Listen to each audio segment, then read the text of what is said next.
Welcome to Spirit Live. I'm Roman Fisher, and our next program here is going to be talking about what's been happening in Indian country, what's been happening in the ministry amongst our native populations. So we got two ministry guests today with us, Larry Sault, and he's been a consultant, a businessman, minister, politician, and he's been like Hank Snow says, I've been everywhere, man. So I thank God for his appearance with us today and for our conference during this week. So we have a time with him, and also we got Murray Shawnoo from Kettle Point First Nation and a pastor presently there, and he's also working in as a First Nations community in the financial department. So, well, welcome, boys. So we thank you so much for dropping in Thunder Bay with us today. So, maybe give us a little bit of caption about who you guys are, so our audience across the nation knows, or even in this area knows who you are. Let's start with you, Larry. Give us a little caption.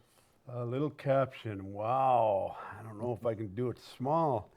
Mississaugas of New Credit First Nation in Southern Ontario. We've been involved in a lot of things ministry-wise. Salts are known in our community as either musicians, preachers, or politicians.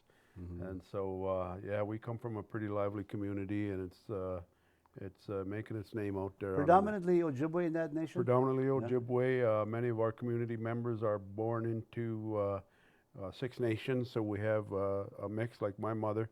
If I was to go matrilineal, I would be Mohawk.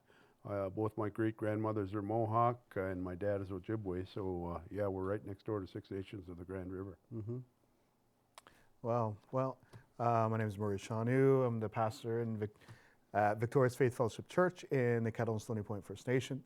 Our First Nation isn't very huge, but at the same time, it has, I believe, great potential in what is happening in the natural realm. But at the same time, as a pastor, seeing, really seeing the vision and seeing people cultivate faith and really start to see something happen as we start to see faith arise in people, and people are getting hungry, are getting excited. I mean, for me, that gives me great joy. As been with the church, founded the church for about over 15 years now. I think it was around 15 years now. But now, just this year, starting to see people get excited and just want to do something, be a part of it, and get the good news out, the gospel out, and start to impact the community, help those all around, and really what we see the church as family. And when we can get beyond position and get beyond everything else and see the church as a family, that goes to a higher level, I would say. So that's in our First Nation, just starting to reach out and starting to see things just kind of get to that place where the prayers we prayed in the beginning, when we founded the church and started the church, we're seeing them come to pass now. Mm-hmm. So, guys, I know you're both been in ministry and you're working also in a secular area. So there's a lot of topics that we could talk about in the First Nations. There are some hot topics that we would like to mention here, but also we would like to maybe focus right on the faith of the people and how can our First Nations people get faith back into their lives. And I know that that's kind of the spirituality aspect of it has been pushed a little bit, maybe sometimes with to the degree that it has to do with funding and money like that. But you guys have seen the trends, the different trends, and working right in it. So give our audience, I guess, some picture of what you have seen personally. I guess for me, when we talk leadership, I really ask the question about who's leading. We elect chiefs and councils in our community, but who's leading? And my point as a First Nation chief, former First Nation chief, Grand Chief in Ontario, I got to say, I don't think we're leading. It's the government of Canada that's leading, and that's not sovereignty as far as I'm concerned. And we talk about sovereignty in our First Nations. The whole conversation right now in 2016 is nation to nation. But you know what? I'm having difficulty with that. I say, okay, what do you call nation to nation? Because it certainly doesn't look like it from my perspective and how leadership works and how it should work in our communities. Mm-hmm. So I think we got a lot of challenges ahead of us in terms of this nation to nation. Nation to nation is sovereignty is not just something you talk about. Sovereignty is something you do. And that's the problem that I have right now as I see Canada, and this is not a new thing. It's been Ontario, the federal government. They're the ones that's putting the agenda out there, and it's not our First Nation saying, yeah, rah, rah, rah, we're leaders. No, I say, all right, how are we leading then?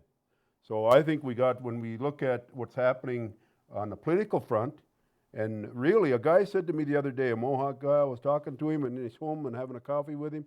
He said, Larry, our issues has been spiritual for 500 years. And a light came on for me when he said that. Our issues as First Nations is a spiritual issue.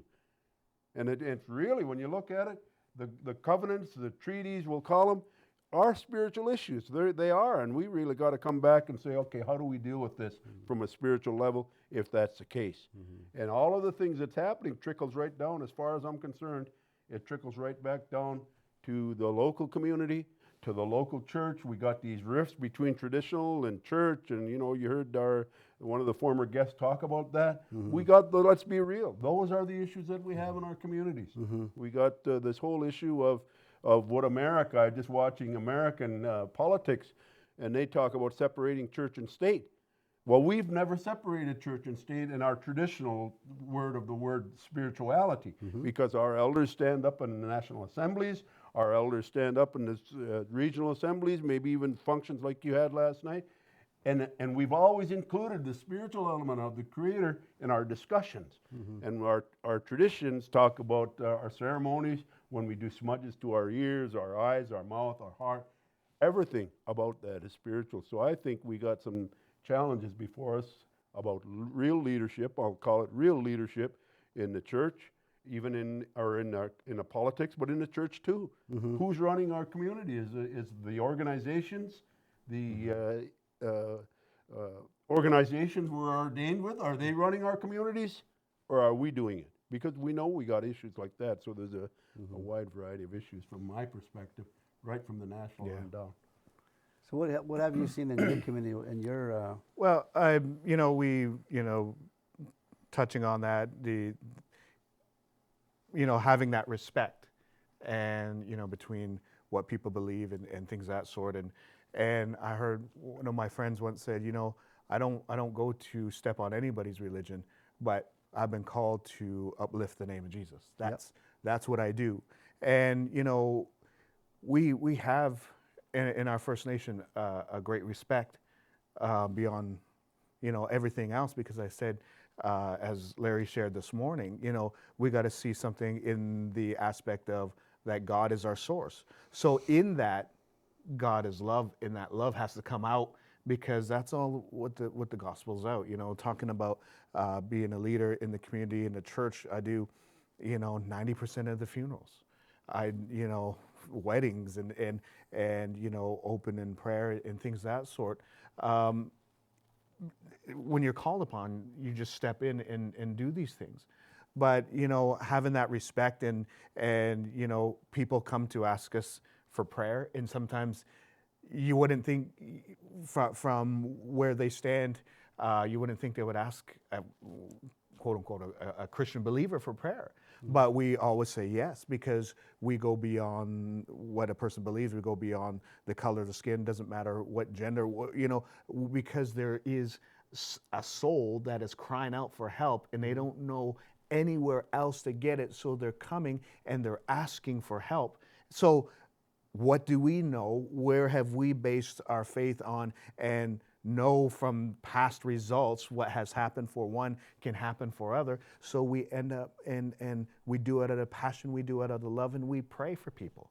We converse, we try to help in every situation possible, and going beyond, like I said, whatever people try to stand up and say, this is how it should be, this is how it should be. Well, okay, that's where you want to stand, but let's go beyond that. If you need help, I'm here. And I just want to really love on you. We'll pray for you. We'll help in any way possible. So what, we've seen some hot topics in our communities across the nation, nationally, on all the media. The recent developments and First Nations women missing. That's a huge area of concern right now and unanswered. Locally here, we've had a number of several young people go missing, or at least found dead or drowned or something, and unanswered questions. Seemingly, to some people, explanation is that they went drinking or took drugs, or and they're drowned. So these are First Nations kids coming right here in our city to go to school. That's a big concern. Lots of the racist stuff that's going on, with different people accusing of the police and police saying different things. So there's a whole mishmash of things going on, and even fighting amongst their own people and power and different things. So what is the solution for some of that? I know now that some of us are in the secular as well as working inside the church. We need to go out there and present the message. And I remember years ago I was talking to a former spiritual man who was actually a medicine man in his lineage, was passed on for generation to generation, practicing the spiritual lifestyle. And he said when he came to when he talked about his salvation, he said that, and his encounter with God was that God showed him Deuteronomy 28, where it lists in the first 15 verses of Deuteronomy 28 the blessings that would happen to people if they would come to Christ or come to God and not worship other gods, not other spirits. And then it talks about the next, from the same chapter 28, 15, and talks about the curses that would come upon them. And I was just reading, and thy sons and daughters shall be given to another people, and thine eyes shall look and fill with longing for them all day. There shall be not in thy power of thy hand another nation taking our children away. So that was one thing that he mentioned to me, about another nation would come with you, come and take your kids away from you. That happened to people here, right here, in the Israelites. And so he said, if you worship other gods, this is going to happen. And then it lists a number of things like poverty. You'll live in poverty, and that's the spiritual aspect right here. This chapter is talking about the poverty that's happening to me. And I know that Larry was alluding to that this morning when your discussion about it's a hard issue.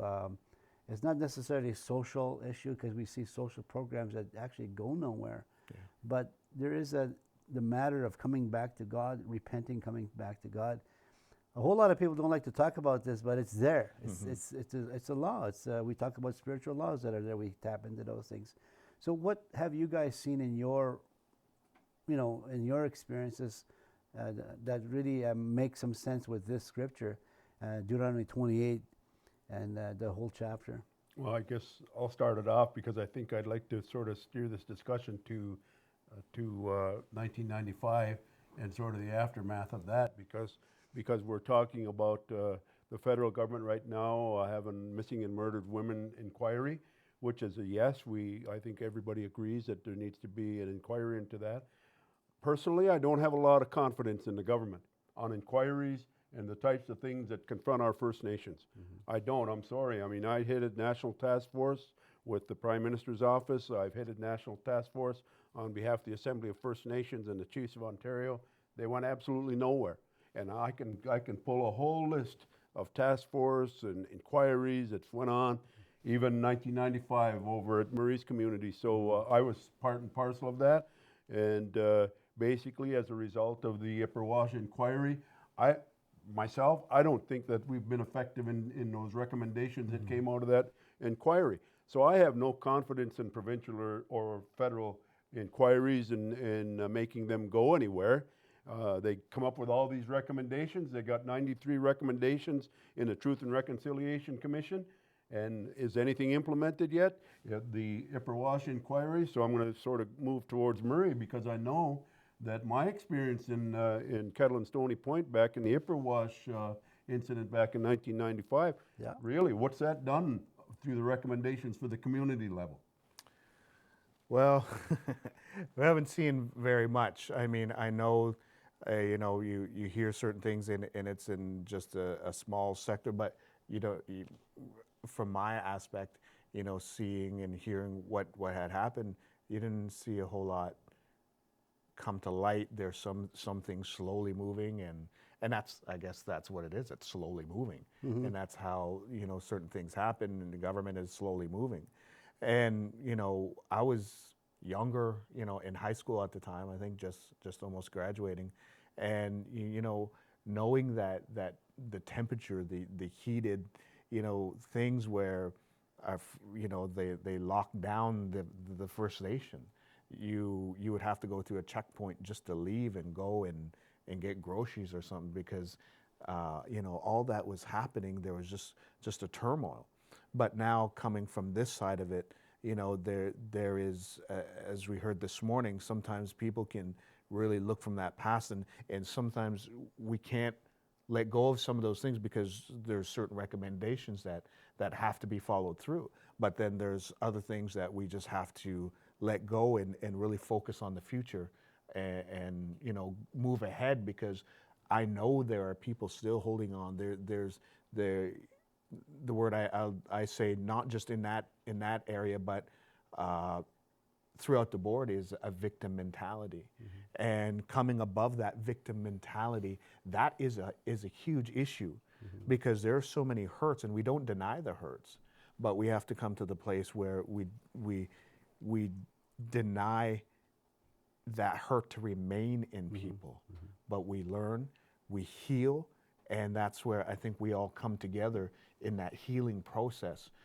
Those recommendations have to move ahead. So it's slow going from my standpoint of what I hear and see. So our good colleague here, Larry, talks about that. Doesn't put too much stock in what the government is doing right away, and you're saying it's a slow process, very slow. In the meantime, there's things that you and I can do at the church level. Really, there's some things. I mean, if we think about Paul's letter to Timothy, 1 Timothy chapter 2, that our efforts should pray for the government. How much are we actually interceding?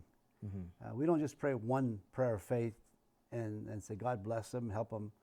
There's got to be a little deeper level of prayer than that. And I think maybe we've kind of missed it as a church. And I remember years ago, Brother Hagen mentioned that he saw a vision, and this big monster coming out of the sea and attacking America. And he talked about, prophesied that there'll be such an attack against America. And that's happening right now.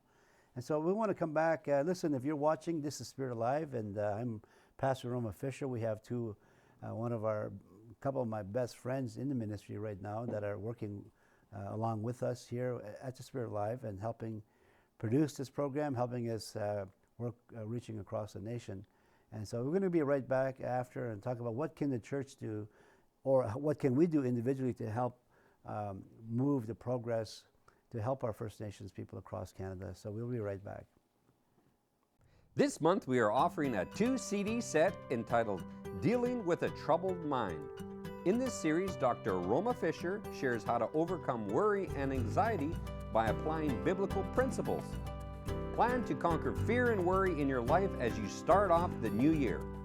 Dealing with a Troubled Mind is available to you for $10 by calling the Spirit Alive office at 807-344-1956 or by emailing us at spiritalive@tbaytel.net. This offer expires January 31st, 2017.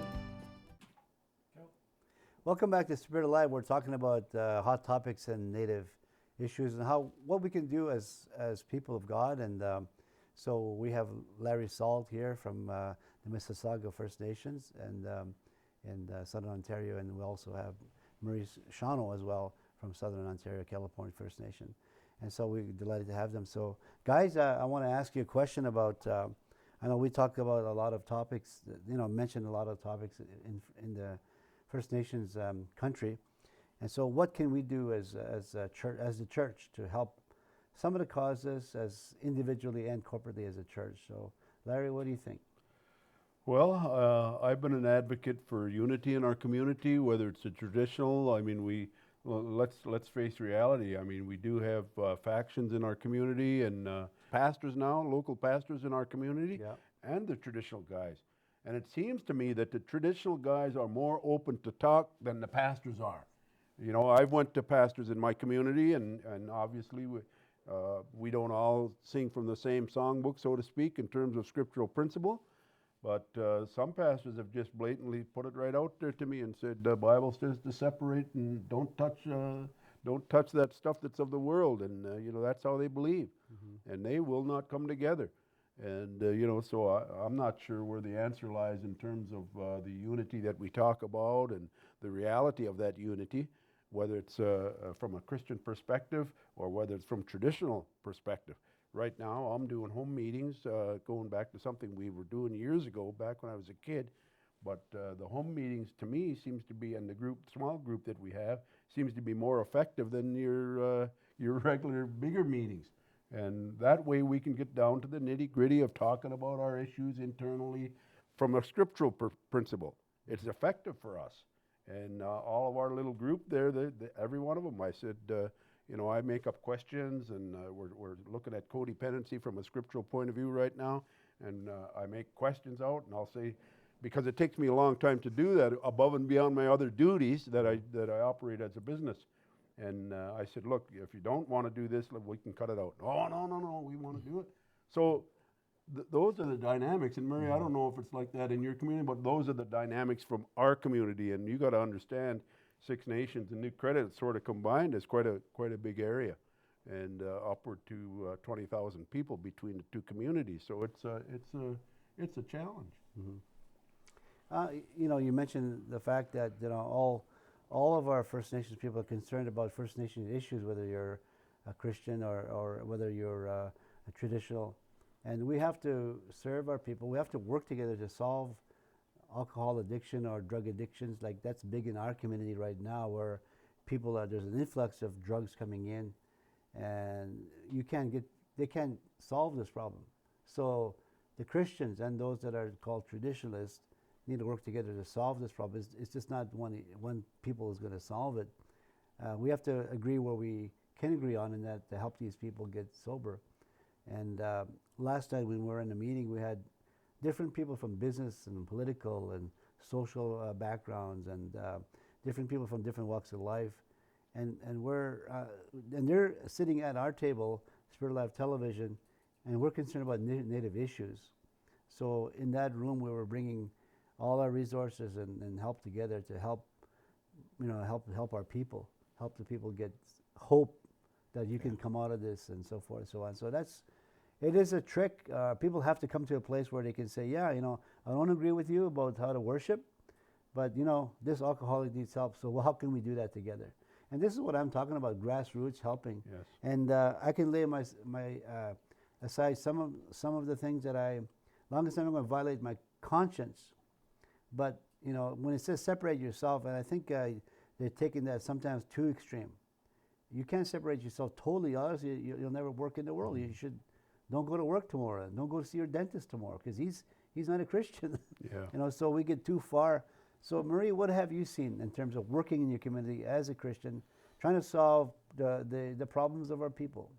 Well, you know, community ought to come together as community. I think the greatest times we've seen in certain situations, and, you know, things happen, is when community came together. No matter what they believed, it was the main focus of there's somebody that needs help. There's somebody, whatever the situation is, community came together. And I think a lot of these situations and everything that's happening, you know, when the community comes together, I think that's the greatest aspect. Now, we have other aspects where people will do certain things, you know, ceremonies or what we do in the church and things of that sort. But when the greatest aspect comes, we just come together. Yeah. I mean, that, beyond everything else, case in point, there was a gentleman that was missing, and they had thought he was somewhere in the community. So the community came together, no matter who it was, and everybody walked through the bush, you know, a search party. So we all did that, no matter what. So when the family was hurting, we all came together and the community came together.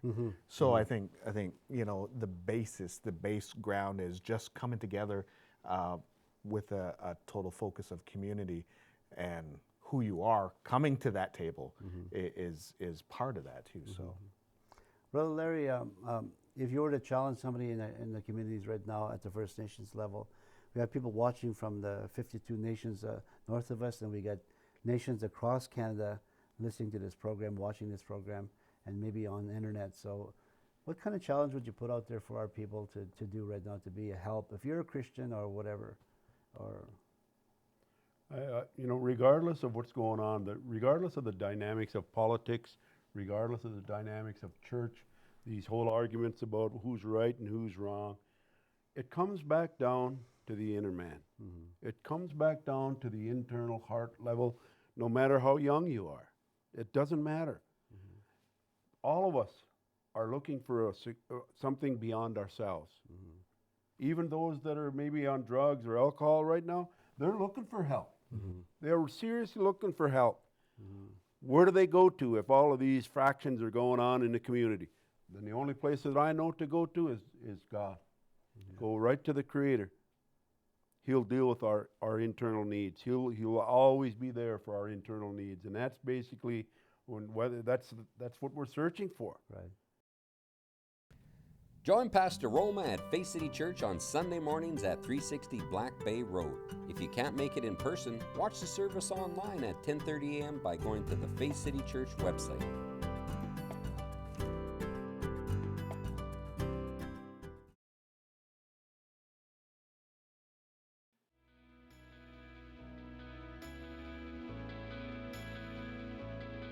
We would like to give you an opportunity to ask Jesus into your life if you haven't done that.